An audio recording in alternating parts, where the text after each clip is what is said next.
She handed me the divorce papers right there as I lay in the ICU bed. There was no hesitation in her movements, no hint of tears in her eyes. "Sign it," she instructed, her voice flat. "I want a perfect man."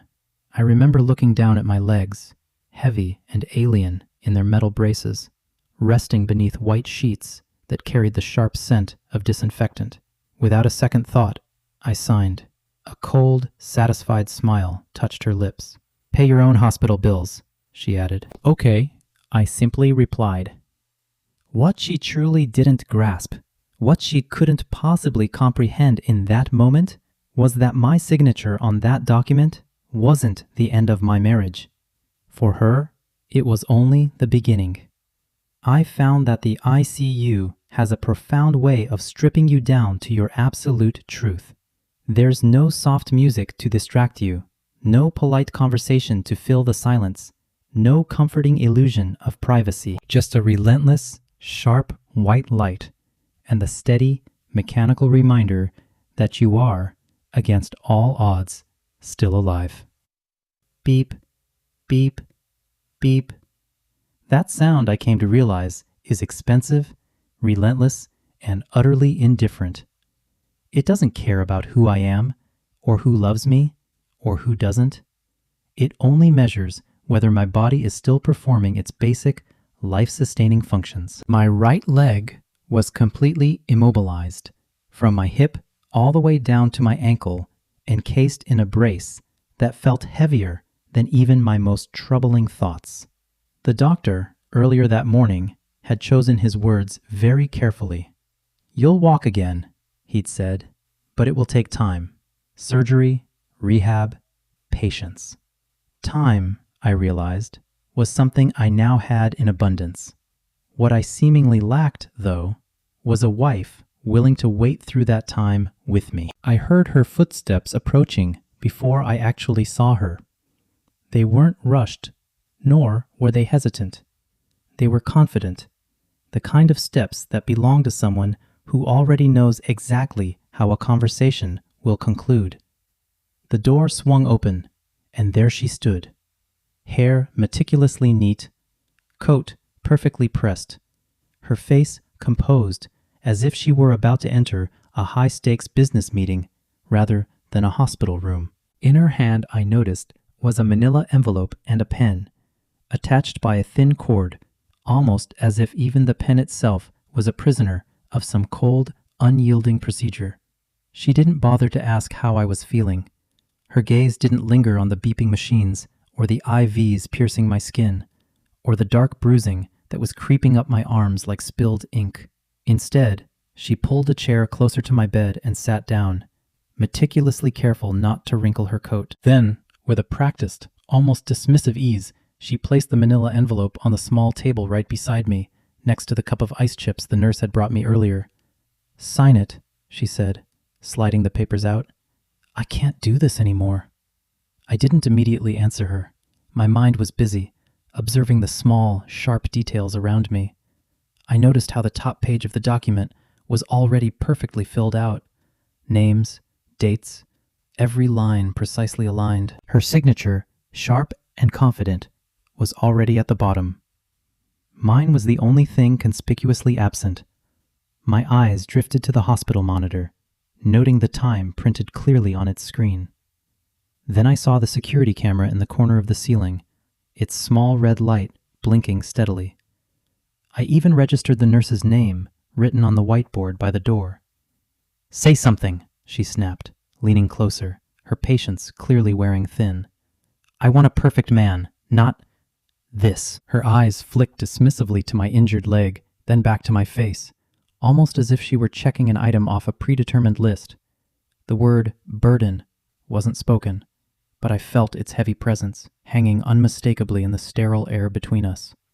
In that moment, something shifted and settled deep inside me. It wasn't anger, and it wasn't grief. It was a profound sense of recognition. When a long-held suspicion is finally confirmed, the pain of it often recedes, and in its place, something useful begins to emerge. I reached for the pen.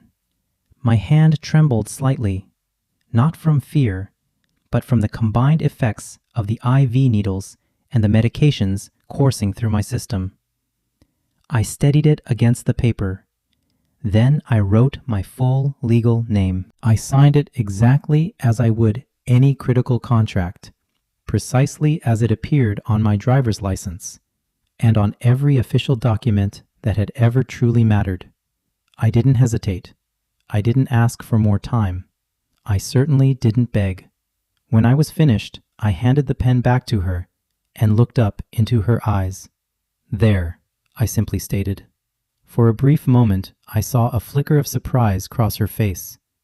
Then her lips curved into a smile, one that never quite reached her eyes. I could sense her relief, her feeling of victory. She gathered the papers swiftly, almost frantically, like someone terrified they might vanish if she waited even a second too long. "Good," she declared, standing up. "This is better for both of us." I didn't respond to her. I simply watched as she adjusted her coat, briefly checked her phone, and then walked toward the door. Just before she left, she turned back, almost as an afterthought. "Oh," she added casually, as if she were merely mentioning the day's weather. "You'll need to handle the hospital bills yourself. I'm not paying for this." I gave her a single nod. "Okay," I said again. She left without a backward glance. The moment the door closed behind her, the room felt instantly larger and profoundly quieter. The insistent beeping of the monitor seemed to grow louder, almost as if it had been patiently waiting for the silence to finally make itself heard. For a fleeting second, my throat tightened. It wasn't because I still loved her, but because I was suddenly flooded with memories of who I had tirelessly been in that marriage. I had been the calm one when money was tight, the one who consistently worked late, who planned meticulously ahead, who handled every emergency that arose. I had been the one who genuinely believed that true commitment meant endurance, through thick and thin. And now, lying there, vulnerable in a hospital bed, I finally understood something incredibly simple, yet brutally painful. For her, commitment had always, unequivocally, meant convenience. I closed my eyes and took a slow, deliberate breath. When I opened them again, a nurse was standing in the doorway. She was young, I noticed, looking visibly tired, with dark circles under her eyes that no amount of concealer could ever truly hide. "Everything okay?" she asked me gently. "Yes," I replied, and even to my own ears, my voice sounded surprisingly steady. "I need to speak with hospital billing as soon as possible, and I'll need my phone." She hesitated for a moment, then nodded. "I'll bring it," she confirmed. When the phone finally landed in my hand, it felt much heavier than it should have, like a significant, weighty key. I unlocked it and immediately opened my call log. There was one particular name there, someone I hadn't contacted in months. Mark. He was an old friend, a compliance officer at a regional bank, and exactly the kind of person who didn't panic, who didn't speculate, but instead asked precise questions and meticulously took notes. He answered on the second ring. "You okay?" he asked immediately, his voice betraying a hint of concern. "I signed divorce papers in the ICU," I told him bluntly, "and my wife told me to pay my own hospital bills." There was a pause on his end, but it wasn't shock I heard. It was calculation. "Did you sign clearly?" he inquired. "Yes," I confirmed. "With your full name?" "Yes." "And there were witnesses?" I glanced around the room, at the doorway, the whiteboard, the security camera in the corner. "More than enough," I replied. Another quiet pause, then he spoke, his voice low. "Then you didn't just sign away your marriage, you documented her timing." I looked at the closed door, picturing her walking away down the hospital hallway, light and free, undoubtedly convinced that she had just won. "Mark," I said, my voice firm, "I need you to help me check something." "Already listening," he replied. I hung up and stared at the ceiling. The pain in my leg pulsed, sharp and insistent, but now it felt like it had a proper place. It belonged to the process of healing. What I felt expanding in my chest wasn't pain at all. It was an undeniable, cold clarity. Somewhere within the very walls of this building, I knew my wife believed she had successfully reduced me to nothing more than a problem she could simply walk away from. She was profoundly wrong, and the nascent proof was already etched onto paper. My phone rang before I even had a chance to drift back into sleep. In the ICU, I'd learned sleep always comes in restless, fragmented pieces, stitched together by the rhythmic beeping of machines and the distant murmur of footsteps in the hall. When the screen lit up with an unfamiliar hospital number, I answered it immediately. "Mr. Harris?" a woman's voice inquired. It was professional, careful, the kind of tone that delivers bad news without explicitly admitting it's bad news yet. "This is Denise from patient billing."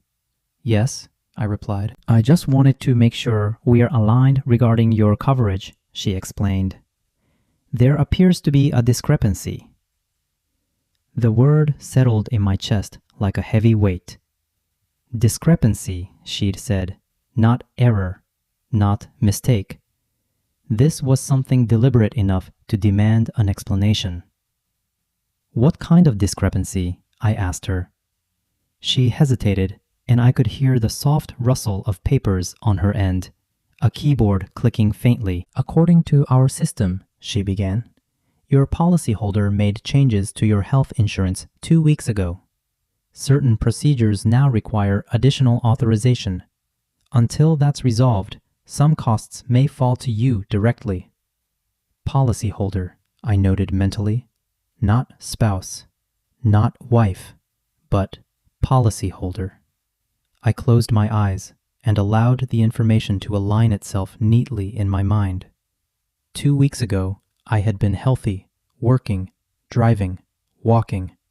I certainly hadn't been in an ICU. I hadn't even had the slightest idea that I'd soon be lying in one, staring at my own legs as if they belonged to someone else. "And who is the policyholder?" I asked, even though I already knew the answer. "Your wife," Denise said softly. There it was, the confirmation I didn't explicitly need, but deeply wanted. She hadn't just walked away when things became difficult. She had meticulously rearranged the entire exit strategy before the accident had even occurred. "What does that mean for my current care?" I inquired.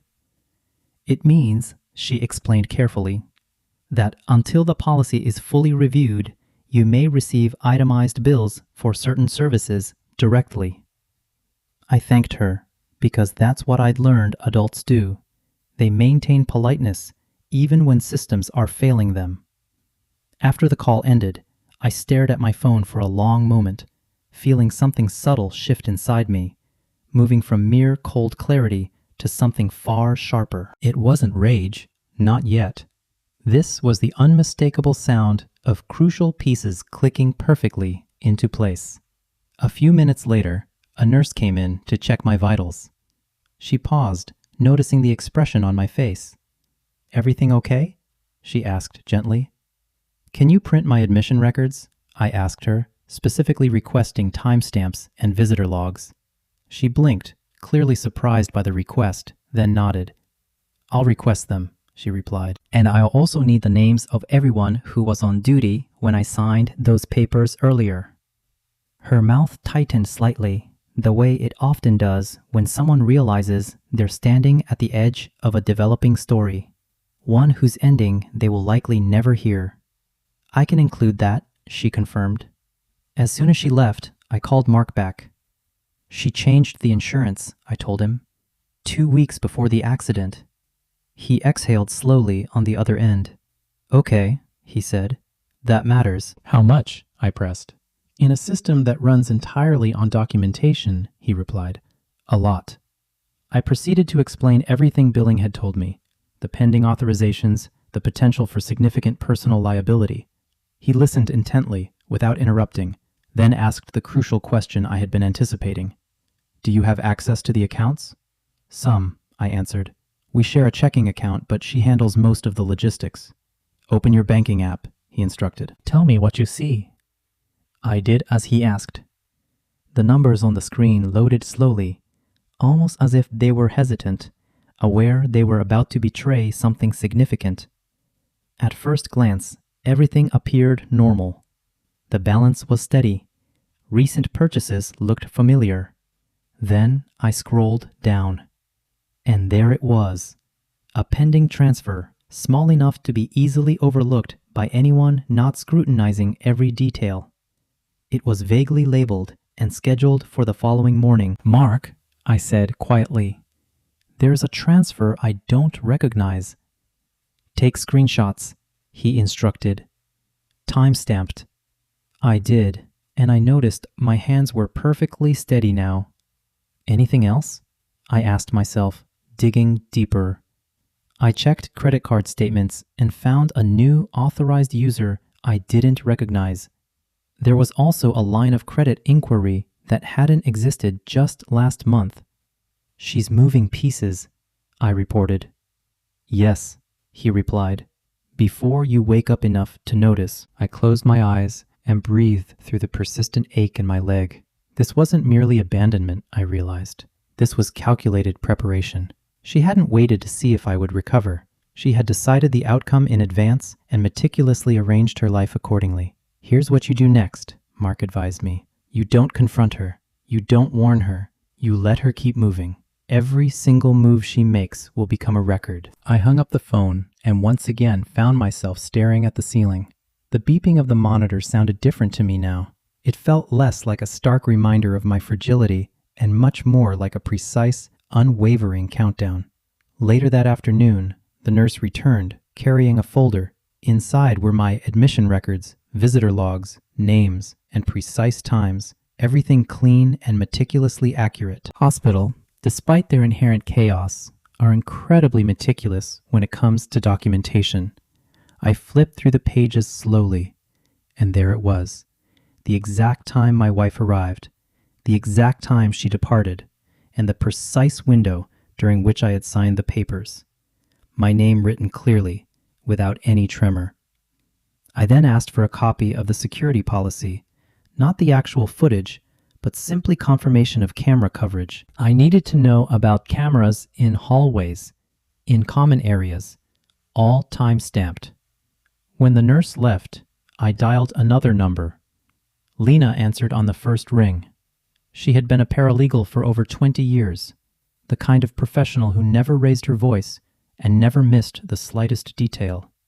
She changed my insurance, I told her directly, and I signed divorce papers in the ICU. There was a brief pause on her end. Did she know you were lucid? She asked. She didn't ask, I replied. Good, Lena stated. Did you sign clearly? Yes, I confirmed. Full legal name? Yes. Then listen carefully, she advised. What she thinks is undeniable proof of your weakness may very well end up being irrefutable proof of her intent.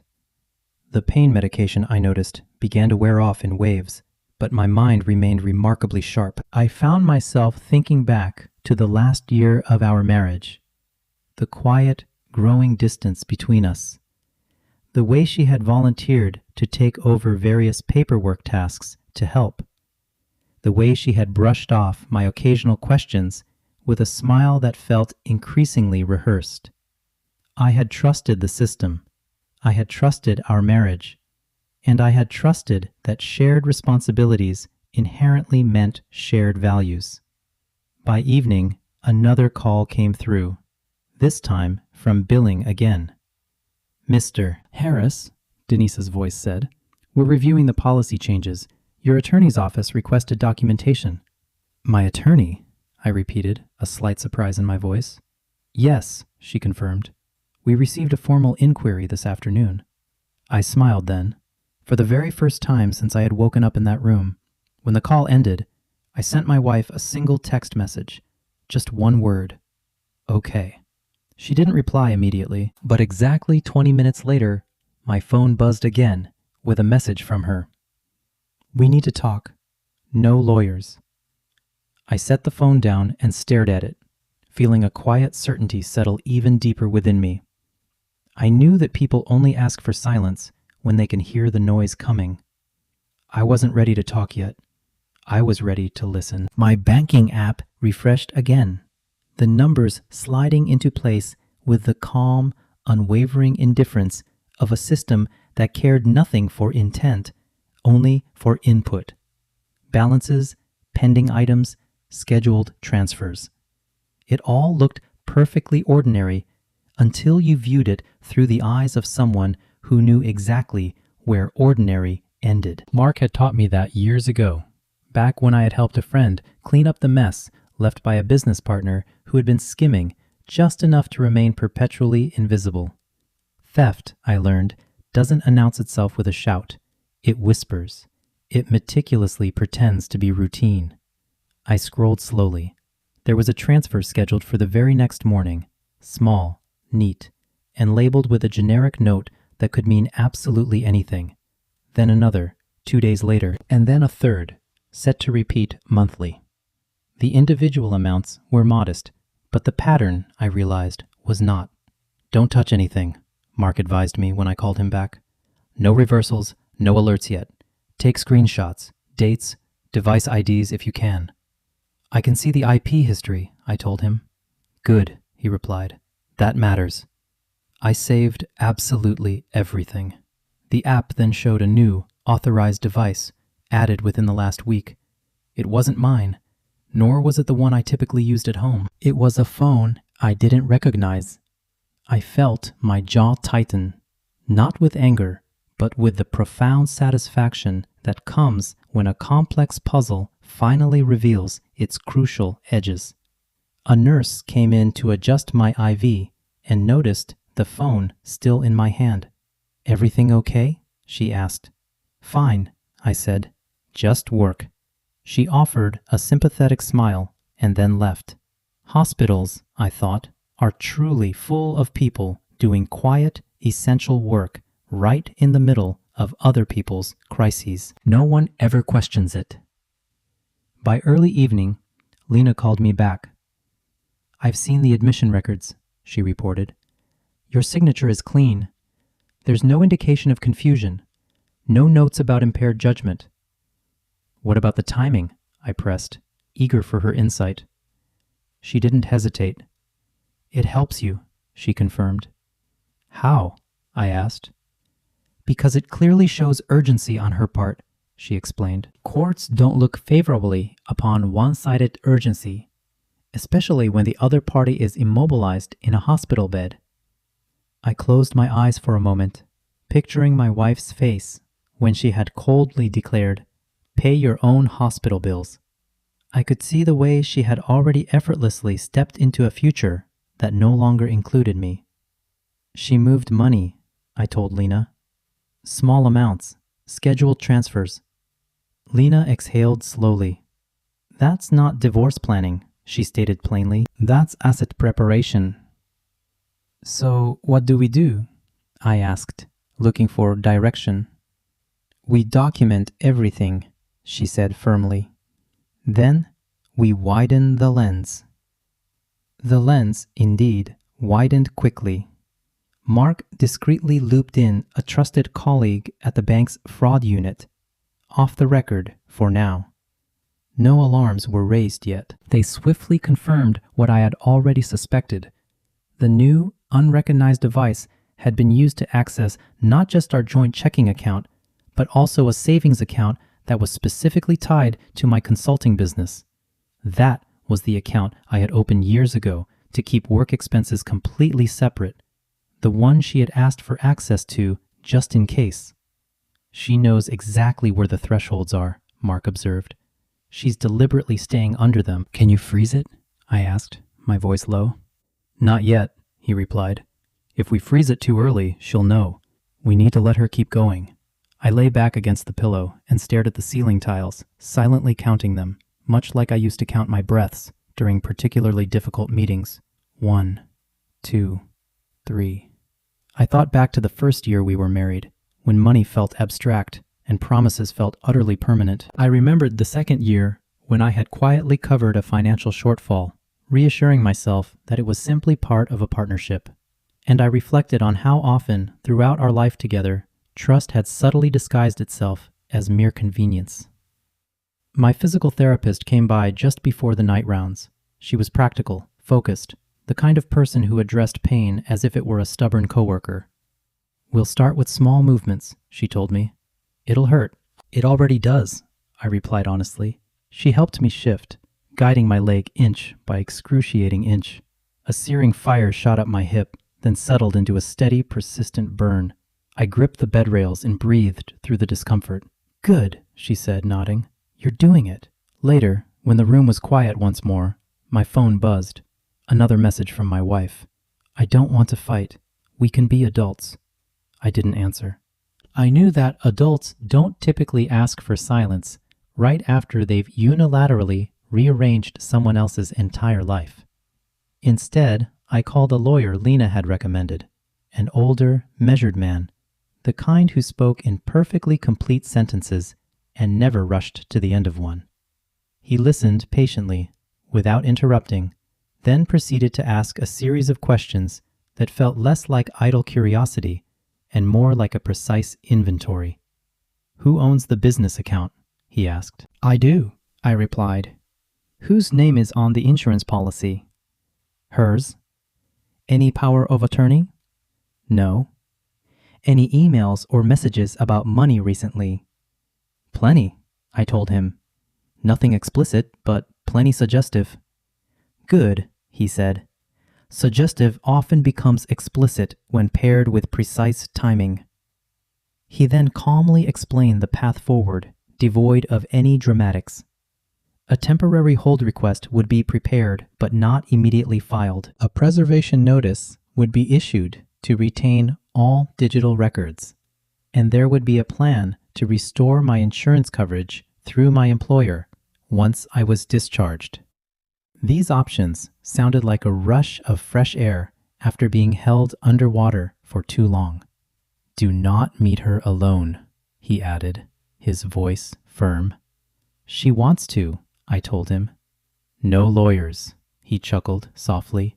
"Of course she does." After that call, I opened my email and searched her name. Mundane threads popped up initially, messages about groceries, reminders for appointments. But buried deeper, I found a short exchange from months ago with someone listed simply as advisor. The language was financial, the tone casual, offering suggestions about restructuring and protecting assets. I immediately forwarded everything to Lena and my lawyer. I simply labeled the folder Timeline. Near midnight, the monitor continued its steady beeping as I drifted into a shallow, fitful sleep. I dreamed of signatures, names written over and over again, each one feeling heavier than the last. When I woke, my phone was buzzing again. "We should meet tomorrow," she had written, "somewhere quiet." I stared at the message, feeling that calm certainty return, the kind that settles in when you stop trying to be fair and simply focus on being accurate. I typed a single reply: "Tomorrow works."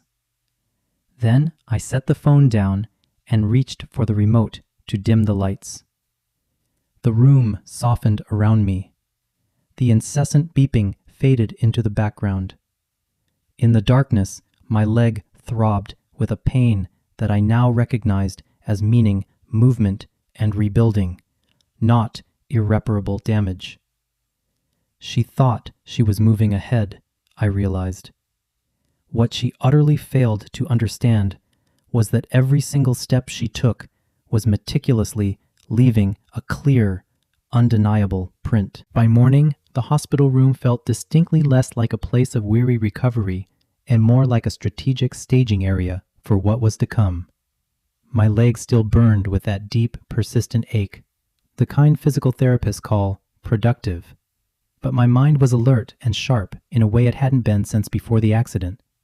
My pain, I realized, now had a clear direction, and so, finally, did I. I showered with help, moving slowly and carefully, letting the water run over skin that still felt strangely unfamiliar to me. Hospitals, I found, have a peculiar way of making your own body feel like borrowed property. When I was dressed again in simple clothes, nothing dramatic, I looked at myself in the mirror mounted to the wall. I didn't look broken. I looked thinner, perhaps, and sharper around the eyes. I looked awake. My phone buzzed precisely as I was buttoning my shirt. Let's meet at the cafe on Oak Street. Noon. Quiet place. No drama. Oak Street. I almost smiled to myself. That was exactly the kind of place she always chose when she desired control without the presence of any witnesses who might actually matter. Public enough to feel safe, polite enough to ensure voices remained hushed, respectable in her estimation. I forwarded the message directly to my lawyer. He replied within a minute. Public is fine. Do not accuse. Ask questions. Let her talk. That, I knew, had always been my quiet strength. Listening. Just before noon, Lena came by the hospital, a folder tucked neatly under her arm. She didn't sit down immediately. Instead, she stood near the foot of my bed and looked at me with careful scrutiny, like someone methodically checking the structural alignment of a building before daring to step inside. I ran a search on the advisor, she stated. I waited patiently. His name's Daniel Price, she continued. Financial consultant, not licensed in our state, but operating through an LLC registered to a shared workspace. He's been flagged twice in civil cases. Not convicted, just close. Close how? I inquired. Close enough to know precisely where the lines are drawn, she explained, and how to walk right up to them without actually crossing. The third name. I felt it click perfectly into place. This wasn't merely my wife making a decision to leave me. This was a meticulous plan, a deliberate sequence of actions. Someone else had actively helped her envision a future where I was conveniently an obstacle, rather than a cherished partner. Anything else? I asked her. She slid a paper across my tray table. Email headers, timestamps, messages she had forwarded from my account. He suggested moving assets gradually, she informed me. Small amounts. He also mentioned insurance leverage. Not explicitly in writing, but he definitely nudged. I closed my eyes for a moment, the room humming softly around me. Let her talk, Lena repeated softly, as if sensing my thoughts. People like him teach people like her to believe they're far smarter than they actually are. At 11:30, a nurse came in to disconnect my IV. You're clear to leave for a couple of hours, she informed me. Just don't push it. I won't, I promised her. She hesitated at the door for a moment, then added quietly, for what it's worth, we all remember who was here yesterday, and how. I simply nodded. It mattered to me, I realized, far more than she could possibly know. The cafe smelled of roasted beans and old wood, exactly the kind of place where conversations go to intentionally stay hidden. I arrived a few minutes early, leaning on a cane that I didn't strictly need, but wasn't quite ready to abandon yet. A friend of Mark's was already there, sitting at a corner table, pretending to read a newspaper. Not a spy, just discreet insurance. My wife was already there as well. She looked perfectly composed, her hair flawless, dressed in a neutral outfit with minimal jewelry. She stood when she saw me, a carefully arranged expression of concern on her face. You should be resting, she said, her voice soft. I am, I replied, taking a seat. This is rest for me. She frowned slightly, then managed a thin smile. I didn't want things to go the way they did, she offered. Yesterday was emotional. I let the silence stretch, just long enough for it to make her visibly uncomfortable. Why did you change the insurance? I asked her, my voice calm. Her eyes flicked away for barely half a second, just long enough for me to register it. I didn't, she asserted. That must be a misunderstanding. I nodded slowly. Interesting, I remarked, because the billing department says the policyholder made those changes 2 weeks ago. She crossed her arms defensively. I managed those things, she insisted. You know that. Yes, I agreed. So, why then? She sighed, leaning back as if the question itself had physically tired her. I was being practical. You weren't working. The accident hadn't happened yet, I stated gently, a fact that momentarily silenced her. She recovered quickly. I was planning ahead. For what? I inquired. This time, she offered a thin smile. For reality. I took a sip of water and allowed her to continue. You've always been idealistic, she claimed. I needed to be realistic. Daniel agrees. I showed no reaction, simply noting the name. Daniel? I asked. She froze for just a breath. My advisor, she clarified. You're twisting things. No, I said calmly. I'm understanding them. Her voice sharpened, losing its composure. Why are you interrogating me? You signed. You agreed. I agreed to the divorce, I corrected, not to being dismantled. She leaned forward, her eyes narrowing. You're being paranoid. Maybe, I conceded. Then help me understand the transfers. Her mouth opened, then closed, speechless. What transfers? She finally managed.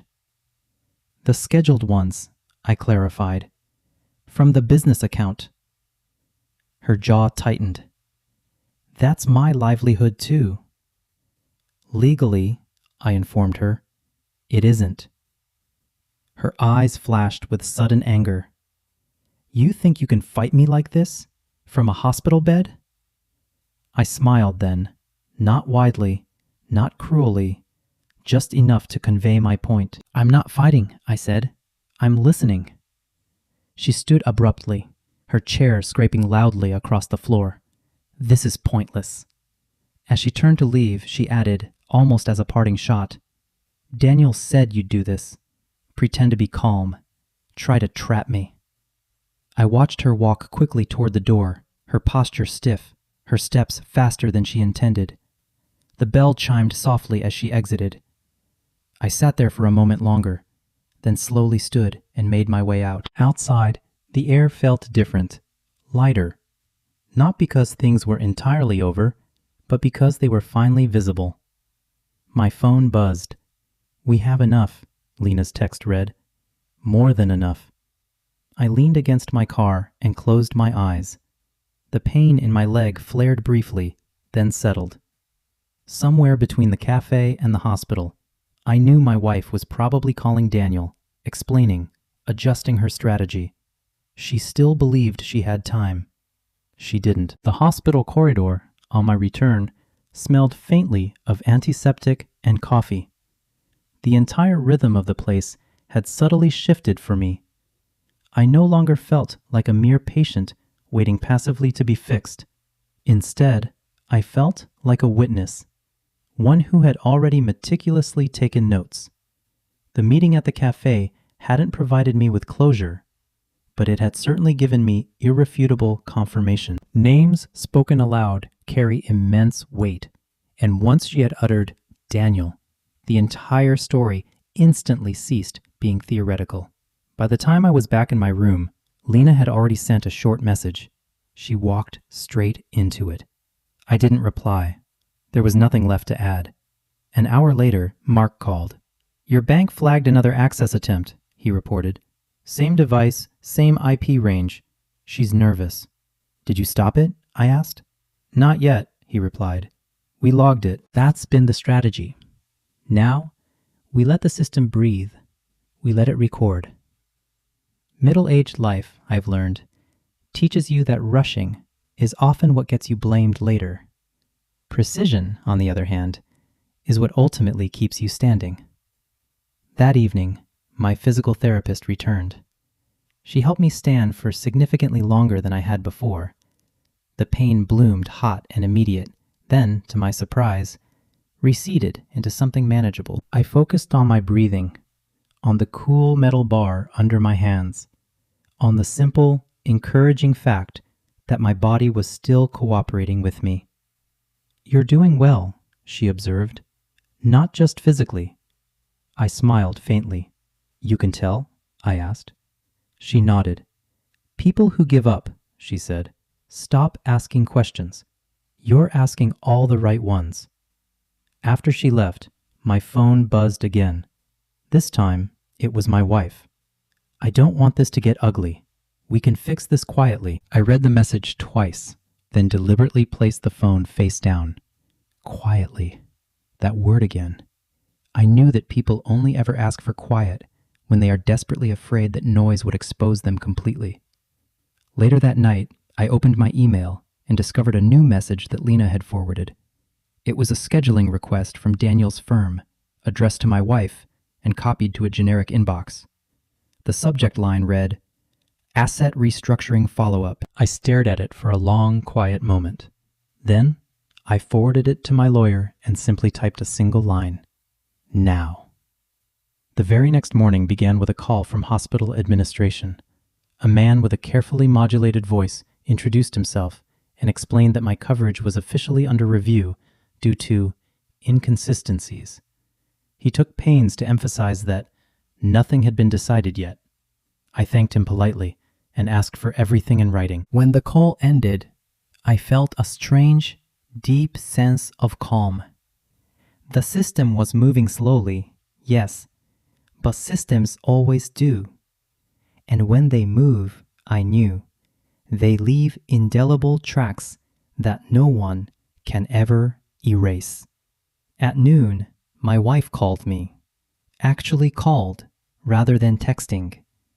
"Why is the bank asking questions?" she demanded, without any preamble. I held the phone away from my ear for a second, then brought it back. "Which questions?" I asked calmly.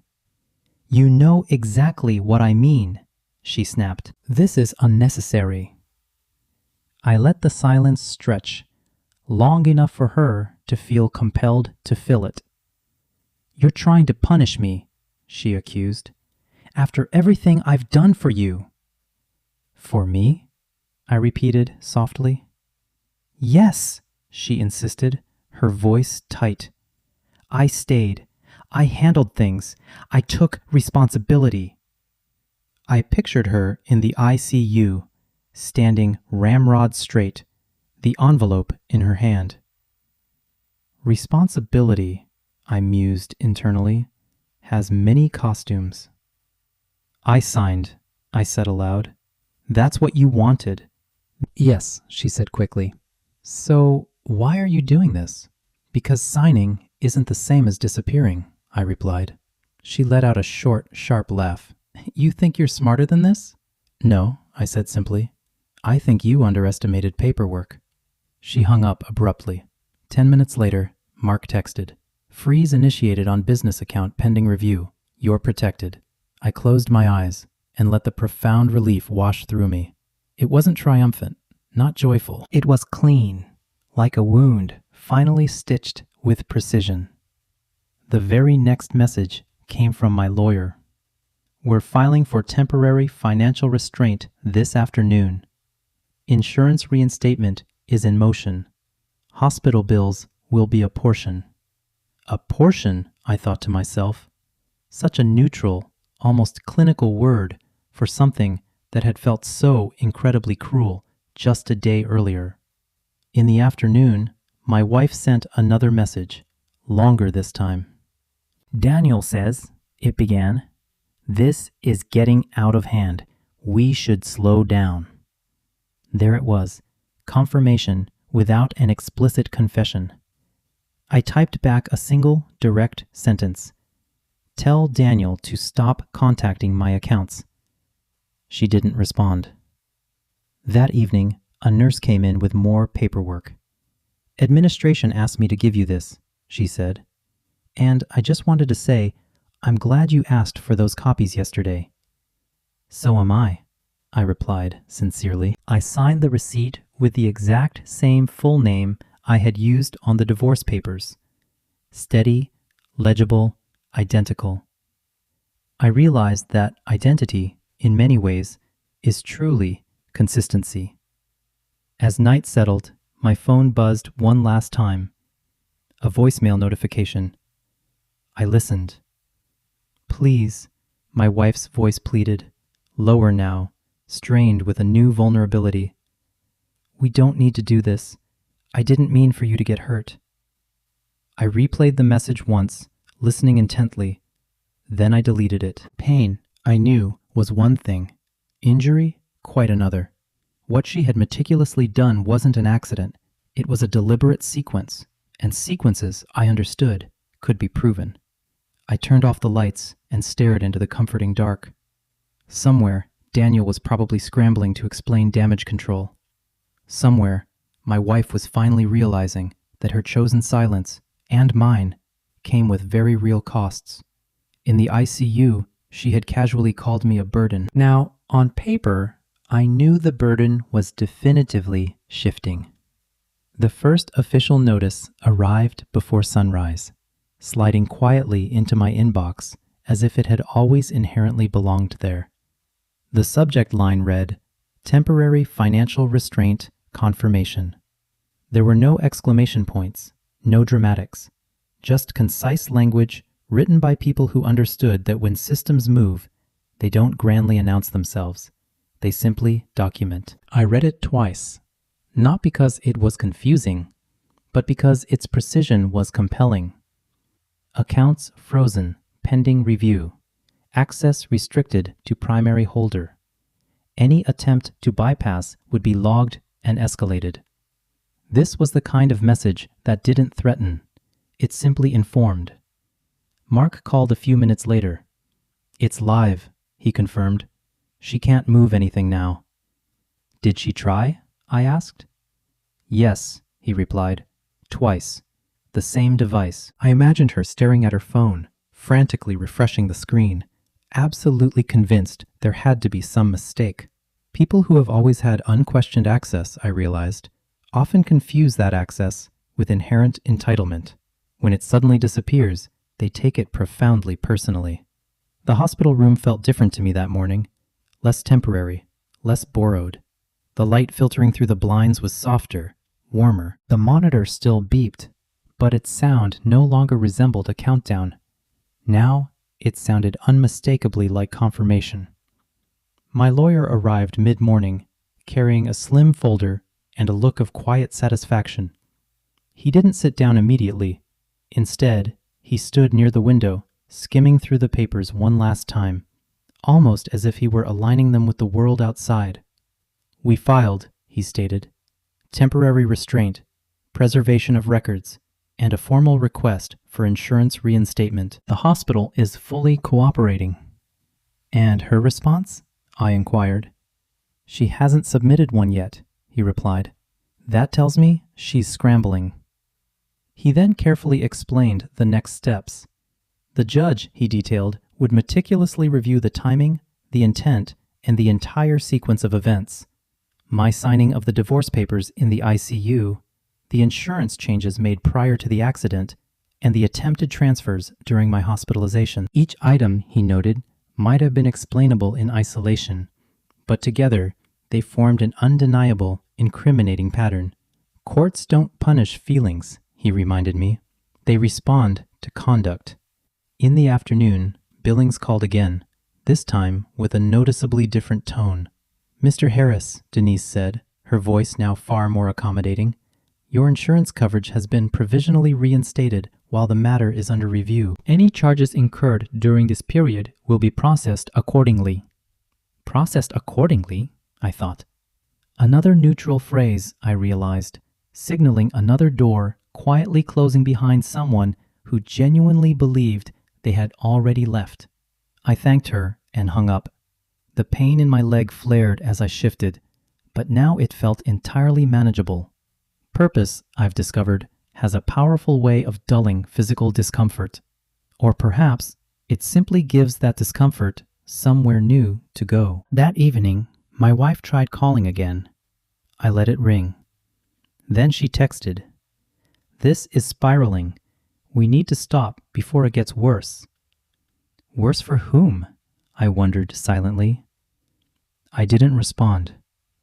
Silence, I had learned, isn't passive. It's a powerful, selective tool. The next morning, physical therapy pushed me harder. I stood longer, then took 2 careful steps with the walker. Sweat beaded at my temples. The therapist watched me closely, her hands ready but not hovering. "You're adapting fast," she observed. "So is everything else," I replied, a subtle acknowledgement of the wider situation.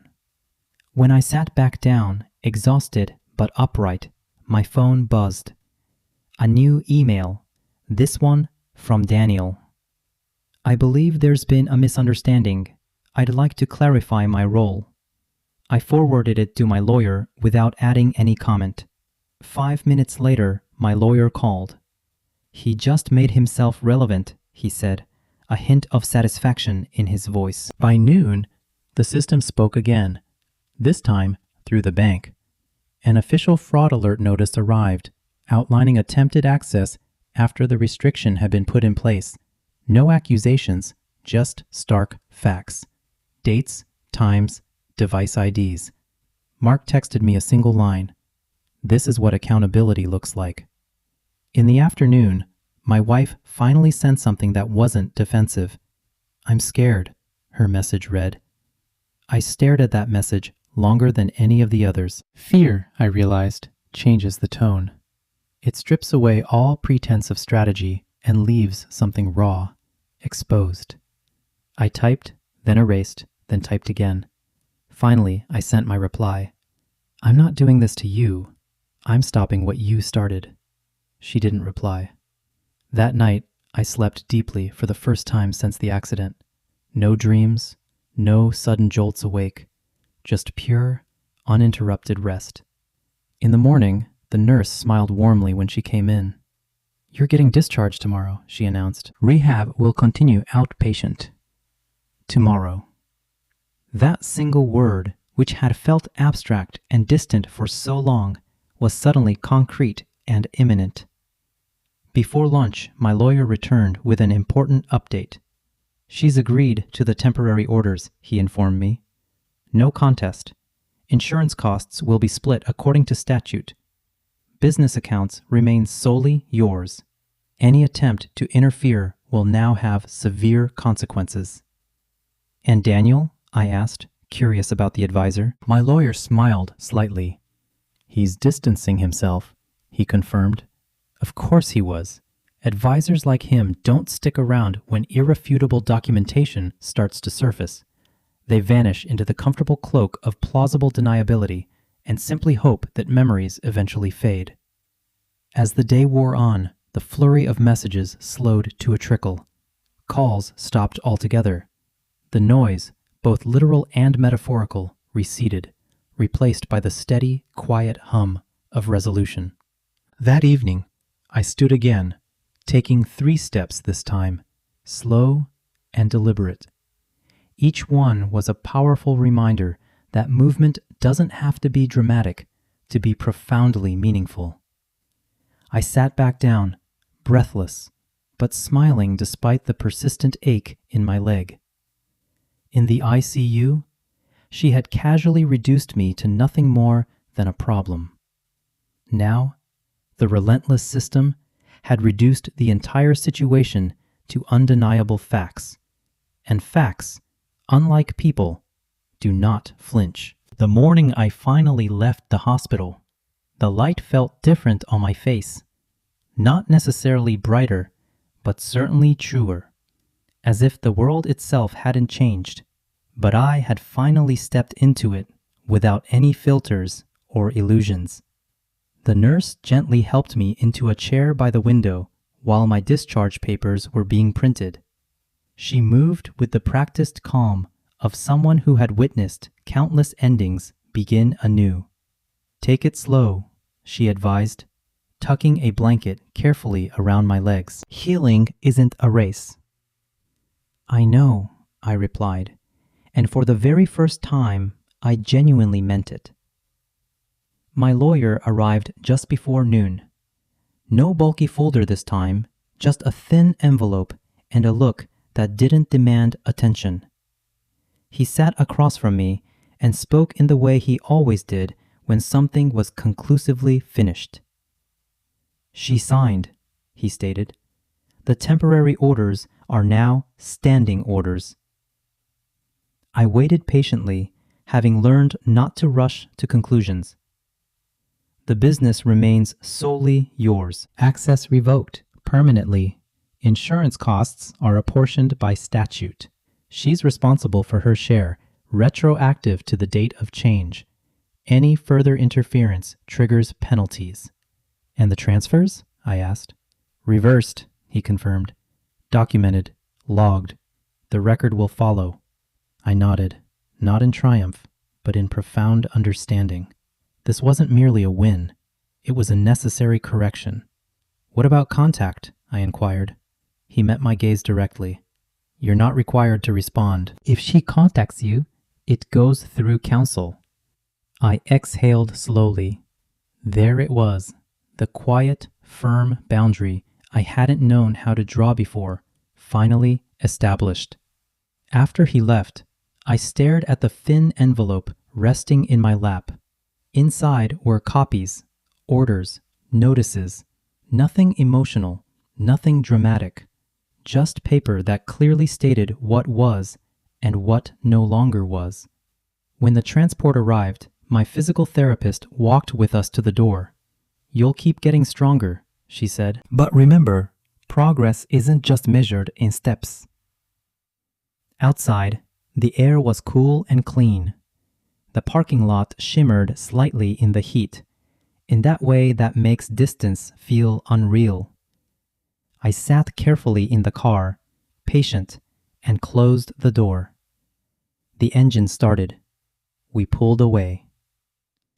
At home, I paused at the threshold. For years, this very door had opened into a world of compromise, into shared decisions that weren't always truly shared, into a silence that was often dressed up as peace. I unlocked it and went in, alone. The house was quiet, not empty, just quiet. I moved slowly, my cane tapping lightly against the floor, and lowered myself onto the couch. Sunlight filtered through the window, landing softly on the coffee table, where a single, unassuming envelope lay waiting, the one I had specifically asked to be delivered here. I opened it. Inside was a brief note, just 3 lines. I never meant to hurt you. I didn't know how to stop. I'm sorry. I folded the paper and gently set it back down, not because it meant nothing, but because it didn't get to mean everything anymore. I brewed myself some tea and sat back, letting the warm steam rise around me. My leg ached, deep and steady, but now it was the ache of rebuilding. I had finally learned the crucial difference. In the afternoon, my phone buzzed once. A simple notification from the bank. All holds confirmed. Accounts secure. I turned the phone face down and didn't pick it up again. That evening, I took 3 steps without the cane. They were slow, careful, and perfectly enough. I stood there, breathing deeply, feeling the undeniable weight of my body exactly where it belonged. When I sat down again, I didn't feel a surge of victory. Instead, I felt a profound sense of direction. My mind drifted back to the ICU, to that stark white light, the pen in my hand, and her cold words about wanting a perfect man. I understood something now that had completely eluded me then. Perfection had never truly been her goal. Control was. And when control suddenly breaks, the person clutching it invariably panics. I, however, had not panicked. I had documented. Later, as night finally settled, I opened the window, allowing the room to breathe freely. The city hummed outside, indifferent and vibrantly alive. I felt something profound loosen in my chest. It wasn't precisely relief. It was space. My phone buzzed once more. A voicemail. I listened. I won't contact you again, my wife's voice said, quieter now, smaller than I had ever heard it. I see it. I see what I did. I didn't call her back, but I didn't delete the message either. I simply let it exist. Some things, I understood, truly deserve to be acknowledged without needing an answer. I sat there for a long time, the warmth of the teacup in my hands, and thought deeply about the word burden, how easily it's used, and yet how rarely it's truly defined. In the end, I came to a powerful realization. The real burden isn't the injury itself, or the passage of time, or even the demand for endless patience. The real burden is the profound effort of pretending you don't deserve respect. I deserved it. I always had. And if you're listening to this story right now, and something in your own chest tightened along the way, please don't ignore that feeling. Sometimes our body knows the truth long before our mind fully catches up. Sometimes the stark reality written on paper truly matters more than the most eloquent promise. And sometimes silence isn't a sign of peace at all. It's merely a crucial pause right before absolute clarity descends. If you're curious about where this journey of mine goes next, please leave a comment below and tell me where you're listening from. I genuinely read every single message. And if stories like this resonate with you, stories about dignity, about quiet strength, about choosing yourself without ever needing to shout about it, then please subscribe and stay with us. We share them every single day. This, I assure you, isn't about revenge. It's about a profound, necessary return.